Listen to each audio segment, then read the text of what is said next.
आए दिन हमारी कोई ना कोई बच्ची मुर्तद हो रही है, गैरों के साथ चली जा रही है। और हम लोगों का मिजाज बन गया कि जिसका छप्पर फटा है, टूटा है, जिसका छप्पर चू रहा है वो अपना समझेगा, जहिया मेरा चुएगा तो हम समझेंगे।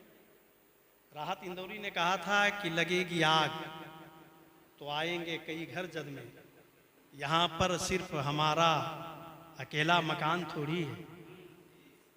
आज अगर आपके यहाँ ये मामला हुआ है तो ये अछूत नहीं है कि वो मेरे यहाँ नहीं होगा। हम अपने बच्चों के लिए कितना टाइम देते हैं, कितना वक्त देते हैं, कभी हम लोगों ने सोचा है? हम सुबह उठे पैसा कमाने के लिए, दौलत कमाने के लिए, दौलत जमा करने के लिए, हाय पैसा हाय दौलत, और शाम में कब गए? 10 बजे रात।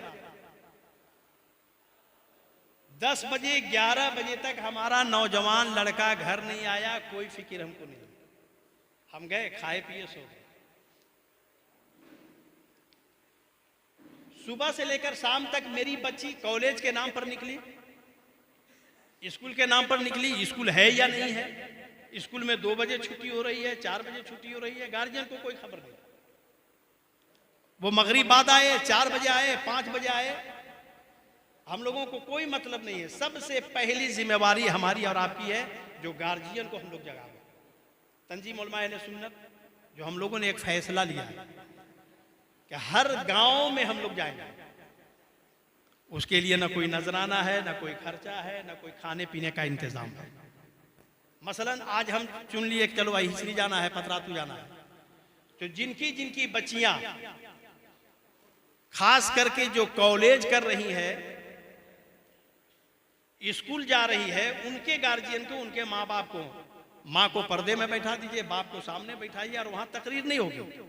और अभी भी हम तकरीर करने के लिए खड़ा नहीं हुए। वहां पर हम लोग देखिए हम जानते हैं कि बड़ा बड़ा जलसा कर लेंगे हम लोग, नारा खूब लग जाएगा, तकरीर करेंगे, लच्छेदार तकरीर हो जाएगी, उससे असर बहुत ज्यादा नहीं होता है, खाली जज्बा आता है, ईमान में ताजगी पैदा होती है, फिर वहीं हम चले जाते हैं। इसके लिए बैठ के करना पड़ेगा।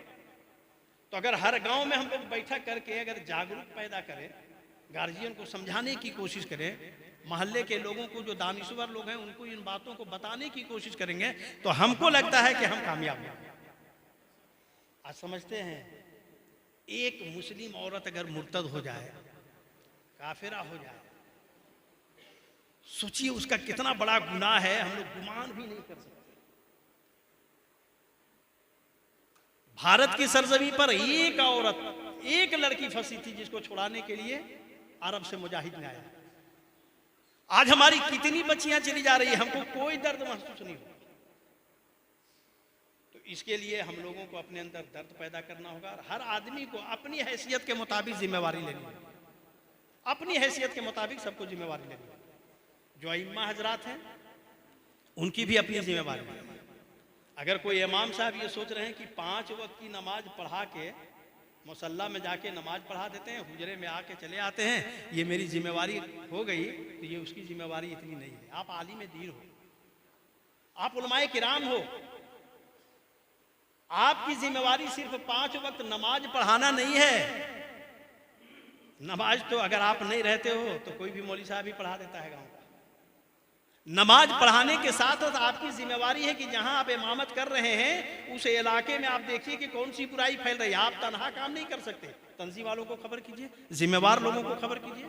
4 आदमी हम लोग जाएंगे, बैठकर उसको सुलह करेंगे। हम लोगों को झगड़ा नहीं करना है, लड़ाई नहीं करनी है, बहसबाजी नहीं करनी है, लेकिन आपको समझ में आता है कि नहीं यहाँ बुराई हो रही है, तो वहां पर हम लोग 10 आदमी बैठे और उस बुराई को रोकने की कोशिश करेंगे। हम कोशिश ही कर सकते हैं। और अगर नहीं जिम्मेवारी लिया, और अगर जिम्मेवारी आप नहीं समझे, तो अल्लामा इकबाल ने कहा था, ना समझोगे तो मिट जाओगे ऐ हिंदी मुसलमान। शायद वो वक्त आ गया, हम लोग गुमान भी नहीं किए थे कि ऐसे हालात अभी आएंगे हमारे सामने, जो भी हालात हमारे सामने हम लोगों ने सोचा भी नहीं था। और अभी हम देख रहे हैं कितनी तेजी से ये हालात बदल रहे हैं, वो आप लोगों को मालूम। तो हकीकत ये है कि न समझोगे तो मिट जाओगे हिंदी मुसलमान, तुम्हारा दास्तां भी ना होगा इन दास्तां। तो अब इस बात की जिम्मेवारी लेनी है। हजरत अल्लामा मौलाना गाजी मिल्लत गुलाम रसूल बलियावी साहब तशरीफ़ ला रहे हैं, उनको हम लोगों ने मौजू दिया है कि हजरत इस बात पर आप गुफ्तगू करें और हम लोगों को एक रास्ता बताएं, क्योंकि आप मंझे हुए हैं, दुनिया घूमते हैं, आप देखे हुए हैं।